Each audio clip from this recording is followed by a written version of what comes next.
தண்ணியும் பாலும் போல ஒத்துமையா சேர்ந்து வாழுங்க. எல்லாரும் 16 பெற்று பெருவாள் வாழுங்கன்னு தானே சொல்லுவாங்க. நீங்க என்ன தண்ணியும் பாலும் போல சேர்ந்து வாழுங்கன்னு புதுசா சொல்றீங்க? கணவன் பால்னா மனைவி அதுல கலக்கிற தண்ணி மாதிரி இருக்கணும். பால்ல எவ்வளவுதான் தண்ணி கலந்தாலும் தண்ணியை தனியா பிரிச்சு காட்டுற குணம் பாலுக்கு இல்ல. பாலை தனியா காட்டுற குணம் தண்ணிக்கும் இல்ல. தண்ணி கலந்த பாலை அடுப்புல வைக்கும் போது தண்ணி நீராவியா பிரிஞ்சு போயிடும். அதை தாங்க முடியாத பால் கோபத்துல பொங்கி எழுந்து மேல வரும். அப்படி பொங்கி வர்ற பால்ல கொஞ்சம் தண்ணியை தெளிச்சா தன்னை விட்டு போன தண்ணி தாங்கிட்டே திரும்பினதும் பால் கோபம் தணிஞ்சு பாத்திரத்திலே அடங்கிடும்.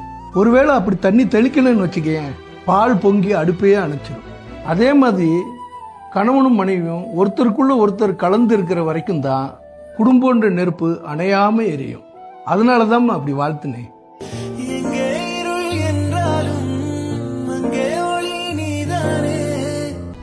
விழுந்தாலும் எழும் துணிச்சல் வாழ்க்கைக்கு அழகு. தவறுகளை மன்னிக்கும் குணம் அழகு. அதை புரிந்து கொள்ள தெரிந்தால் நம் மனம் அழகு. வெளிக்காட்ட தெரியாத ஆணின் அன்பு அழகு. உள்ளன்போடு விளையாடும் பெண்ணின் வம்பு அழகு. சிரித்தால் நம் முகம் அழகு. தூறலுக்கு பின்வரும் மண் வாசனை அழகு. ஆமா இல்ல? இதே மாதிரி அழகான விஷயங்களை கீழே கமெண்ட்ஸ்ல சொல்லுங்க. இந்த புக்ல 3 நாட்கள்னு ஒரு கிளாசிக்கான கவிதை இருக்கு. அதை இப்ப வாசிச்சு காமிக்கிறேன். அவர்களை நான் 3 நாட்கள் பார்க்கவில்லை என்றால் நான் மீண்டும் பூஜ்ஜியத்திலிருந்து தொடங்க வேண்டியிருக்கிறது. அவர்களிடம் நான் 3 நாட்கள் அலைபேசியில் பேசவில்லை என்றால் நான் மீண்டும் பூஜ்ஜியத்திலிருந்து தொடங்க வேண்டியிருக்கிறது. இதைவிட பெரிய வழி என்னவென்றால் அவர்களுக்கு நான் 3 நாட்கள் செல்போனில் குறுஞ்செய்தி அனுப்பவில்லை என்றாலும் கூட நான் மீண்டும் பூஜ்ஜியத்திலிருந்து தொடங்க வேண்டியிருக்கிறது.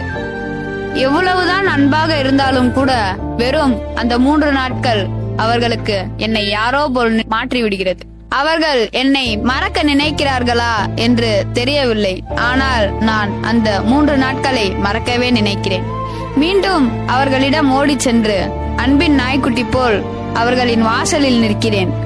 இப்படி அவர்கள் அவர்கள் என்று பலமுறை நான் சொன்ன அந்த அவர்கள் என் இதயத்துக்கு மிக நெருக்கமானவர்கள். நாங்க கட்டானா சொல்லியிருக்காரு.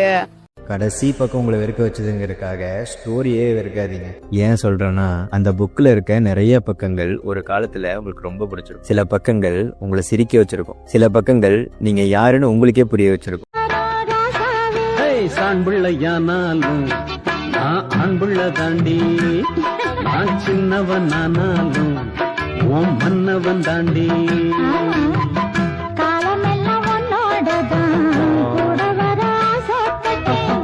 ஆண்புள்ள தாண்டி நான் சின்னவன் ஆனாலும் ஓம் மன்னவன் தாண்டி.